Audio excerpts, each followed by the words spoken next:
on time.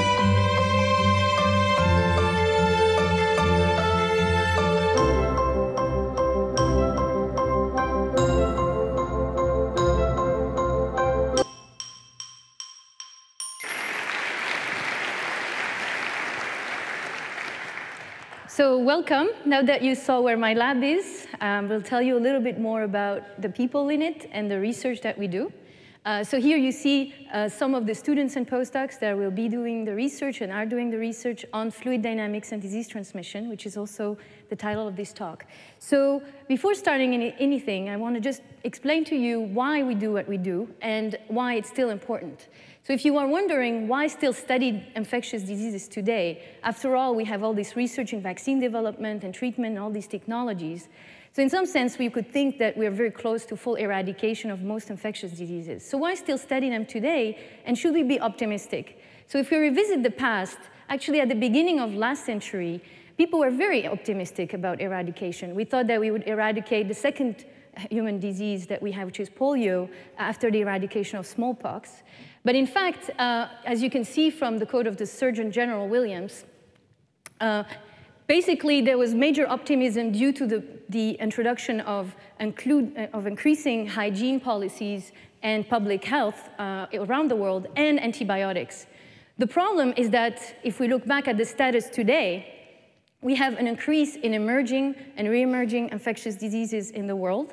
As you can remember from last year with the Ebola outbreak, these infectious diseases seems to be popping up and spreading very quickly. So what are we missing? What is the research that needs to still be done to try to tackle these important diseases? And what diseases are actually the major burden in the world? And what we might not think about when we think about infectious diseases in this part of the world is that actually one of the leading family of infectious diseases in the world is one that is related to respiratory infection, and still even today, tuberculosis, that continue to cause more than 5 million deaths worldwide. So what are we missing? Oh, the slides. So I'll complete the slides. It seems that they're cut, so apologies about that. So if we look at the gaps in the research, what we see is that there is a lot of research that is done and investments that are done at the microbiology level. So the infection, for example, of cells by viruses and trying to develop vaccines. And then there is a lot of research that is also done at the macroscopic level, in some sense the population level. So if we look at the outbreak of Ebola, the CDC came up with a lot of predictions to try to assess how many cases should we have after a certain number of months, how many beds and how many resources should we affect. The problem right now is that we have a gap in between. How do we get and leverage the understanding of the research at the microbiology level so that we can understand, for example, if a cell is being infected by a virus, what does that mean for the mucosalivary fluid into the infected patients? What does it mean in terms of the breakup of that fluid during, for example, a sneeze or a cough to transmit to your neighbor sitting next to you in this room today? What does it mean then for what is being emitted to be traveling across this room given certain temperature and moisture conditions? And finally, what does it mean once you have all of that to predict transmission and outbreaks around the whole world so that you can plan for intervention strategies, quarantine, et cetera, et cetera? It turns out that we have a big gap in between those scales, and that means that the models that are basically being developed here are suffering from being rooted into understanding and parameters that all the investments that we're putting in at the microbiology level are bringing out.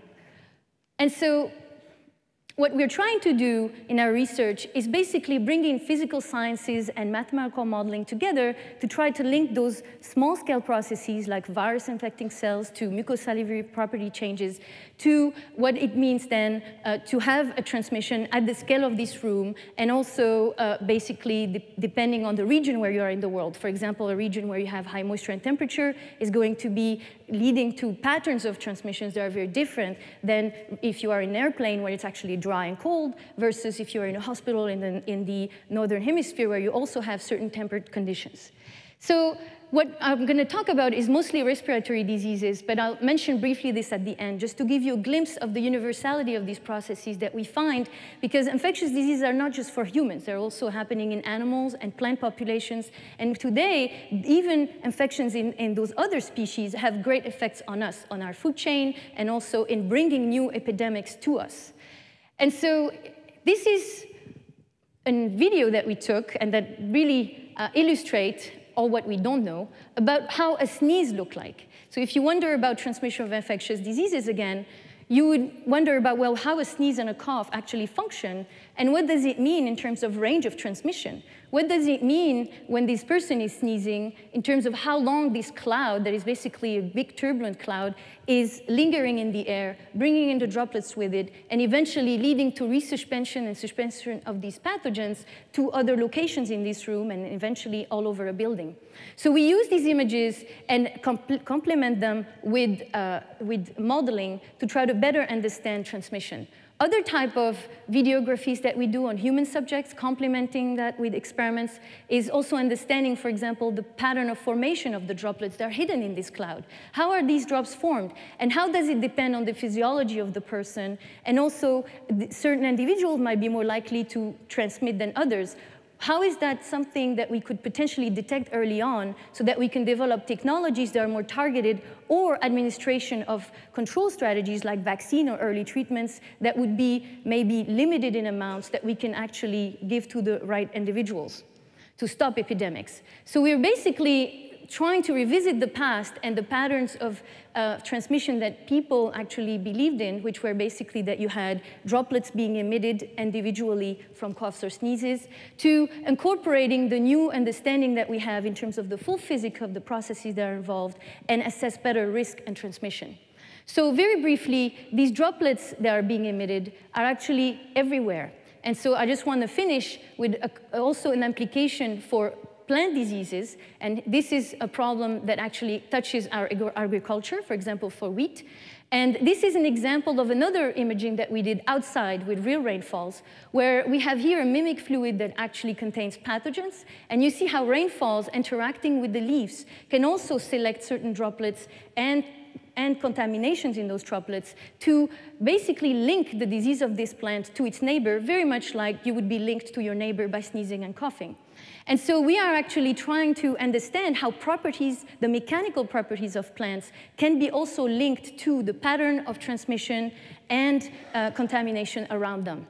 And that also help us guide, so if I finish with this, can help us guide new ways of actually of planning agricultural fields, particularly for organic agriculture that can't spray, but also help us guide how to develop the sprays in terms of their fluid properties, but also their compatibility with the mechanical properties of the crops that are being built so that we can stop epidemics at the very early stage.